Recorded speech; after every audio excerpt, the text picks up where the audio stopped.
और आइए अब कांग्रेस प्रत्याशी पंडित गिरजा शंकर शर्मा के उस सघन जनसंपर्क और कांग्रेसी सभा में हम चलते हैं जो जय स्तंभ चौक पर आयोजित हुई।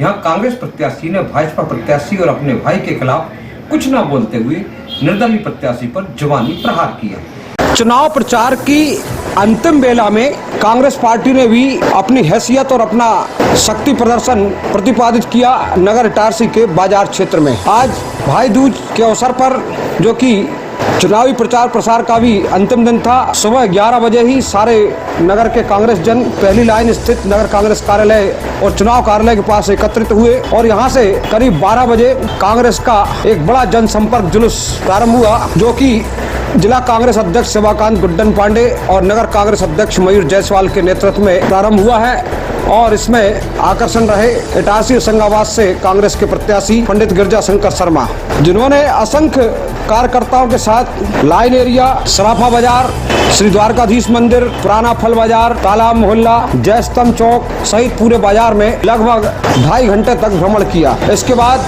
कांग्रेसियों का यह जनसंपर्क काफिला जय स्तंभ चौक पर पहुंचा। यहाँ कांग्रेस प्रत्याशी पंडित गिरजा शंकर शर्मा ने मीडिया से चर्चा की और जब मीडिया के द्वारा पूछा गया आपका मुकाबला मुख्य रूप से कौन से होगा, तो उसका उत्तर देते हुए कांग्रेस प्रत्याशी गिरजा शंकर शर्मा ने कहा कि अंतिम बेला किस प्रकार चल रही है और कितना प्रतिशत आपको जनता का मिला है।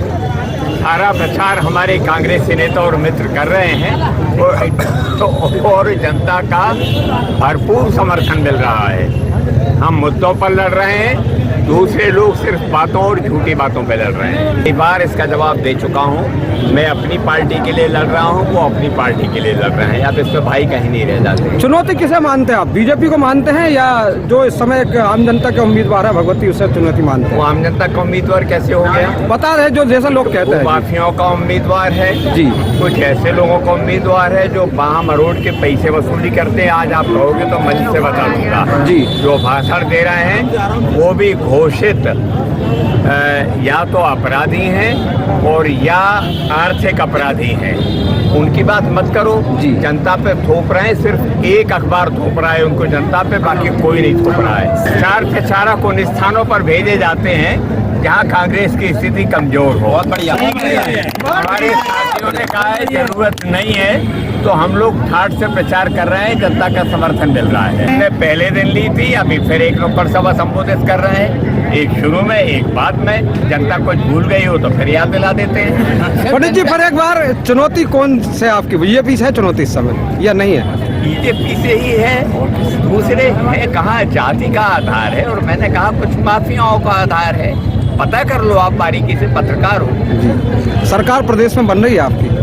हाँ, अब तो राहुल गांधी जी भी कह रहे हैं 145 से 150। वो कहीं ऐसी घोषणा नहीं करते हैं, बता दें लोगों को जरा। कांग्रेस पार्टी अपने इस मीडिया संवाद में कांग्रेस प्रत्याशी गिरजा शंकर शर्मा ने सीधा अटैक स्वतंत्र प्रत्याशी भगवती चौरे पर किया।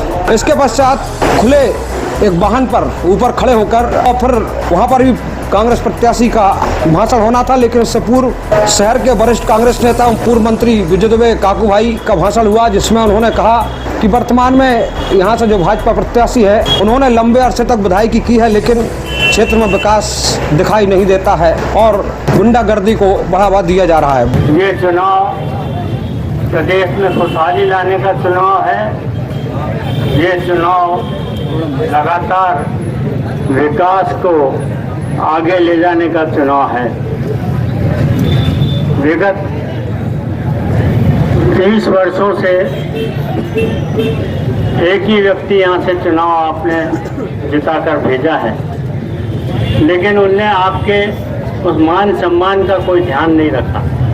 क्षेत्र के विकास की सारी योजनाएं खत्म हो गई हैं। वो कहते हैं उन्हें कि बड़े बड़े विज्ञापन आए थे, करीब करीब 2-2 लाख रुपए के भास्कर और दूसरे पेपर में। क्या काम किया है उन्होंने? ओवरब्रिज बनाया कांग्रेस के हमारे शासनकाल में, तहसील बनी कांग्रेस के शासनकाल में, एसडीएम का ऑफिस नहीं तो होशंगाबाद जाना पड़ता था कांग्रेस के शासनकाल में, हमारे शासनकाल में। कोर्ट यहाँ पर आई कांग्रेस के शासन। काकू भाई के इस उद्बोधन के बाद जहां नीचे से काकू भाई बोले थे भाई ऊपर खुले वाहन से रथ पे से कांग्रेस प्रत्याशी गिरजा शंकर शर्मा ने अपना प्रभावशाली उद्बोधन देते हुए फिर एक बार अटैक किया और सबसे पहले उन्होंने स्वतंत्र प्रत्याशी के ऊपर ही अटैक किया। कहा कि जो अपने आप को जनता का उम्मीदवार कहते हैं वो जनता के उम्मीदवार नहीं है। परिवार अलग अलग है भाई। एक अपने आप को बड़ा अखबार कहने वाले अखबार ने उनको जनता का उम्मीदवार बना दिया। जनता के उम्मीदवार मुद्दे लेकर आते हैं। पता लगा लो भैया अखबार वालों, उनके साथ कौन है। उनके पास इतना पैसा खर्च करने के लिए कहां से आ रहा है।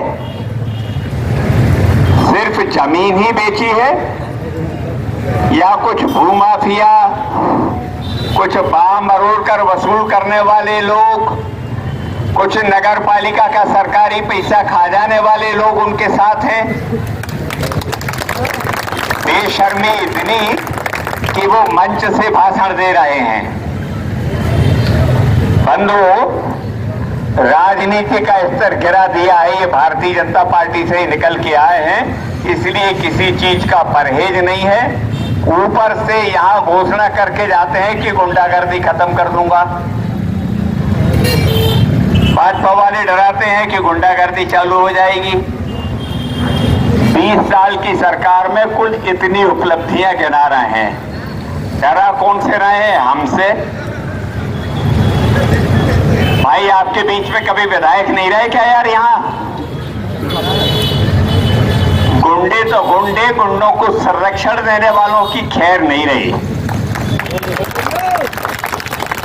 इसके बाद पंडित गिरजा शंकर शर्मा ने प्रदेश की शिवराज सरकार और केंद्र की मोदी सरकार पर भी अटैक किया और कहा कि प्रदेश में कांग्रेस की सरकार बनने जा रही है। का फैसला मतपेटियों में बंद हो जाएगा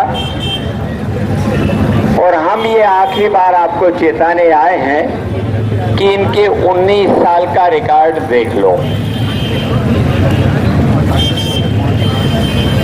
अजीब परिस्थिति है। भारतीय जनता पार्टी के प्रधानमंत्री, मुख्यमंत्री, सारे केंद्रीय मंत्री के पास मुद्दे नहीं हैं।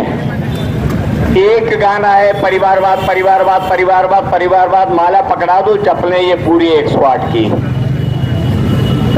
उनको कुछ दिखाई नहीं देता है।